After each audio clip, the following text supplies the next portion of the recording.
Olá, seja muito bem-vindo. Mais uma vez é muito bom estar em sua companhia. São 11 horas pelo horário de Brasília e a partir de agora você acompanha comigo as notícias do Brasil e do mundo desta quarta-feira. Eu vou começar falando de saúde, aliás, com um alerta.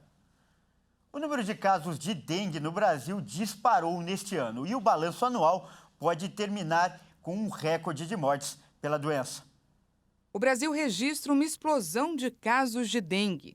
O número de contaminados no ano é quase o triplo do contabilizado em todo o ano passado. Os dados parciais apontam para 1.400.000 casos prováveis da doença no Brasil em 2022. Em 2021, foram 544 mil infectados. A capital federal é a que tem o maior registro de casos. Por lá, já passam de 67 mil confirmações. E Goiânia aparece na sequência, com quase 54 mil contaminações. Além disso, o total de mortes por dengue em 2022 já é maior do que o registrado nos últimos 6 anos. Até a primeira semana de dezembro, 978 óbitos foram confirmados. Segundo o boletim epidemiológico mais recente do Ministério da Saúde, outras 98 mortes estão em investigação. O número é um alerta para uma nova epidemia da doença que vem atingindo todas as regiões. Se confirmadas as projeções, 2022 pode terminar como o ano mais mortal para a dengue no Brasil. O número de mortes deve ultrapassar 1.000.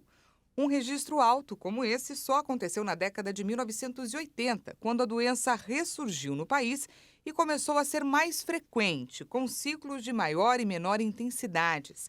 Especialistas indicam que as projeções de alta também devem se manter nos primeiros meses de 2023. As chuvas e os dias quentes colaboram com o aumento de mosquitos da dengue. Por isso é importante eliminar os criadouros para evitar que ele se prolifere, esvaziando locais onde há água parada, como pneus, pratos de vasos e objetos que ficam acumulados pelo quintal que podem funcionar como reservatórios para a reprodução dos mosquitos. E a Polícia Civil e a Polícia Federal estão em busca dos envolvidos nos atos de vandalismo praticados logo depois da diplomação do presidente eleito Luiz Inácio Lula da Silva.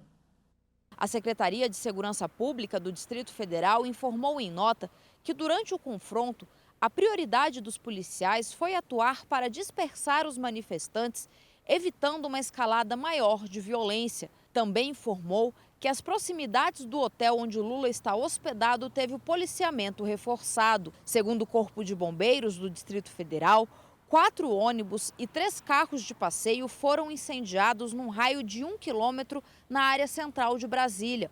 Um dos ônibus estava em frente a uma delegacia na hora do ataque e a própria delegacia foi vandalizada. Um dos carros queimados estava num posto de gasolina localizado no setor hoteleiro. Botijões de gás também foram espalhados nos arredores do posto e foram retirados pelos próprios funcionários do local. O Corpo de Bombeiros informou que a corporação não conseguiu atuar no combate às chamas por conta da violência da manifestação. A nota do Corpo de Bombeiros informa ainda que uma viatura que tentou atender a ocorrência foi apedrejada. A Polícia Militar do DF disse que o conflito começou depois que um grupo tentou invadir a sede da Polícia Federal para resgatar um indígena preso por determinação do Supremo Tribunal Federal após pedido da Procuradoria-Geral da República. Os presidentes da Câmara e do Senado se manifestaram pelas redes sociais repudiando a violência do movimento. Flávio Dino, o futuro ministro da Justiça, já anunciado pelo presidente eleito Luiz Inácio Lula da Silva, afirmou que Lula não foi exposto a nenhum tipo de risco e que os envolvidos serão identificados e penalizados. Que esses grupos extremistas são cada vez menores, embora cada vez mais radicalizados, porém não terão força. E aquilo que nos cabe fazer agora está sendo feito. E eu mudo de assunto porque agora é hora da gente falar da previsão do tempo para esta quarta-feira.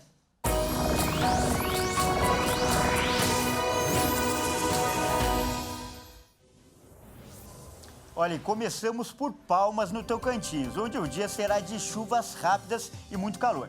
A gente pode ver aqui, ó, a máxima 31 graus e a mínima 23 graus. De Palmas, a gente vai para Vitória, no Espírito Santo, onde o dia também será de calor, com chuvas a qualquer hora. É importante ficar atento.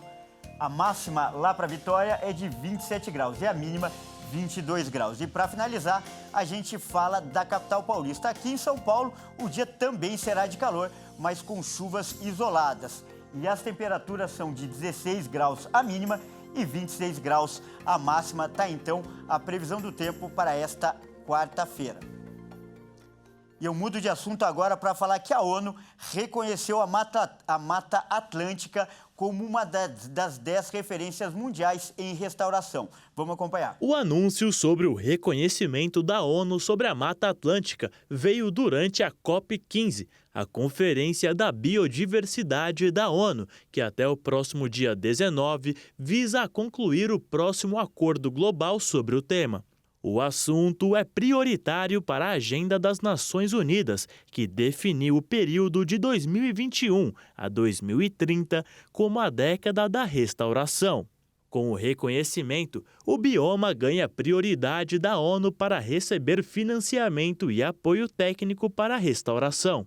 A Mata Atlântica já havia sido reconhecida como uma das regiões prioritárias para a conservação global, devido à alta concentração de diversidade biológica e de espécies endêmicas associada ao alto risco de extinção. Cerca de 700 mil hectares já foram restaurados na Mata Atlântica e o objetivo do Pacto pela Restauração da Mata é chegar a 1 milhão de hectares em 2030 e 15 milhões em 2050. A importância da restauração é simples. O bioma é responsável pela produção de 50% dos alimentos consumidos pela população brasileira e emite somente 26% dos gases de efeito estufa do setor agropecuário do país.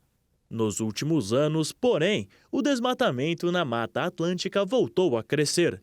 O desmate no ecossistema cresceu 66% entre 2020 e 2021, se comparado ao período anterior, entre 2019 e 2020.